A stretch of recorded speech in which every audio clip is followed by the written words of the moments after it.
Dr. Nelson, we are listening to you very clearly.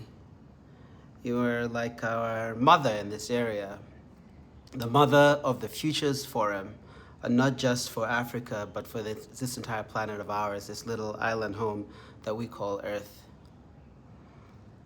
As you may know, a lot of the most wealthy people on this planet have given up on it. So much so that they're like, you know what? We have to make life a multi-planetary species. It's a good goal. It's a good goal. The only thing is that goal misses what God did. And what God did was He did not place man on Mars. He did not place man on the moon.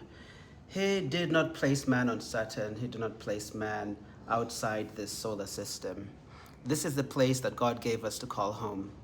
So for those who feel like Earth is not their home, they're very welcome to leave. The aliens who've come from planets abroad, they're welcome to leave. However, for us, for whom we believe that this is our home, for us who have accepted that God has given us this good, green, blue, beautiful planet called Earth, we're going to do whatever we can to protect it, whatever we can to restore it. It's imperative that we keep our home safe. We keep it safe from enemies, be they foreign or domestic. If a foreign species comes and attacks us, I'm afraid that at this point in time, we may not have the tools necessary to repel it. But a day is coming when we will have those tools. A day is coming when we will be able to defend our home island Earth, from those enemies, be they foreign or domestic.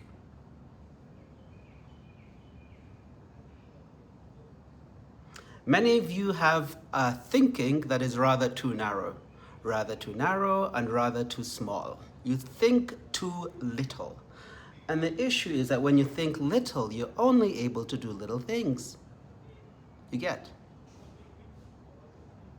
You cannot do great and mighty things if you do not think in great and mighty ways. Our thinking, our mindset, the way we look at the world around us, the way we see things, the way we do things, the way we vision things, the way we envision our future, the way we envision who we are becoming, the way we envision which our home island and our home planet stays safe. And the way in which us Africans envision a new future in which we rise above it all. It's coming. That day is honestly not very far away. It is nigh upon us. A day upon which the world shall bear witness of the greatness of this land, of the mighty deeds and mighty things that we did of old, that we will do again.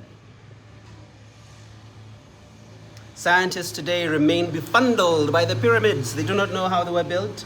They do not know how they were put together. They do not know how they have stood the test of time. They stand there, go for yourself, observe them, come back, tell me how they were built. Tell me how they lifted those big mighty blocks and put them up to where they are. Tell me how they did it. You come and talk, and we see, and we tell you that us Africans have it in Dululu, which is different from yours. It's much stronger than yours. And that's why you're afraid of us.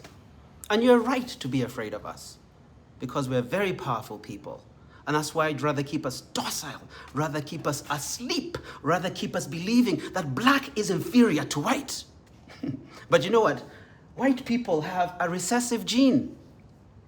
If I have sex with a white person, do you know what color the baby will be? Will the baby be white? Wallah, the baby will have my color. When you look around the world, I don't know which country you want to give me. China instituted a one-child policy. You may only give birth to one baby because they're worried that their population growth was going out of hand. At that time, it seemed logical. It seemed the right thing to do. And so they instituted their one-child policy. To some extent it worked, in that the growth rate was slowed down a bit. But guess what? Today, there's a new acronym called DINK, D-I-N-K.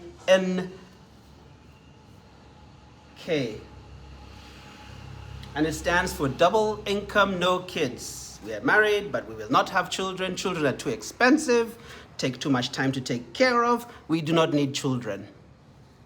As a result, the population of China has stopped growing and has started declining. By the end of this century, there will no longer be 1.4-something Chinese men living in China. There will only be 800 million Chinese men living in China or so.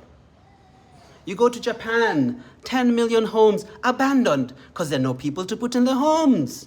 There are no Japanese being born. Or there are too few to fit in the homes that they have.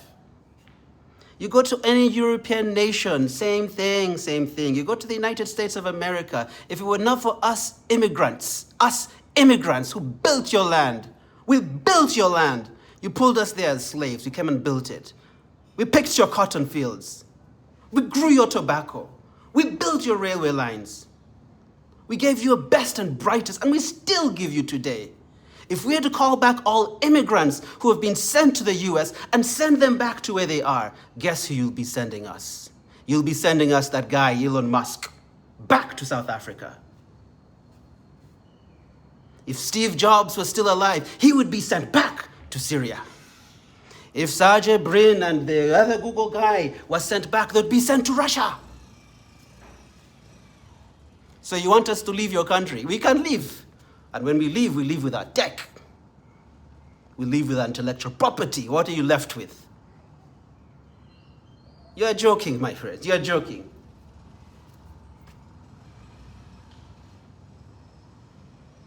We are coming, slowly. Yes, we're still behind. Yes, we're still backward. Yes, you can drop atomic bombs on us wherever you please. Yes, you can come to the living room and pick up our presidents when you please. And the world stays silent. The world stays silent. It says nothing. Yes, you can say, oh, I have killed your generals. I have killed your leaders. I have killed all the top command. You're bombing Iran for what? It's pointless. Look at Israel. Look at Israel. What Israel's doing to the Palestinians in their own land. God was gracious enough to call you back to that land. He was gracious enough in the Bible. When you read it, I wonder too. He says, kill everyone. It's in the Bible. Kill all the people. Kill everyone. It doesn't seem fair to me, but I don't understand the ways of God. This planet doesn't belong to anyone. It belongs to all of us. It's a shared resource. And guess what? You're only here for a finite time. Be it 100 or 115 years and you're gone. You're gone. You're not permanent in this world. You're not permanent in this world. You're here temporarily on an assignment. A temporary assignment that only lasts about 100 years if you're lucky. Some 70, some 20. Me, I don't know. So far I'm approaching 54, but tomorrow could be my last day. Next year could be my last day. I could live another 50 years. I could live another 60. I do not know. Nobody knows the day, the hour, the minute, when they will be called home. No one knows it. No one knows that day. But the thing is that as we're here, let's be good stewards of this planet. Let's be good stewards of the planet. Let's be caring for each other.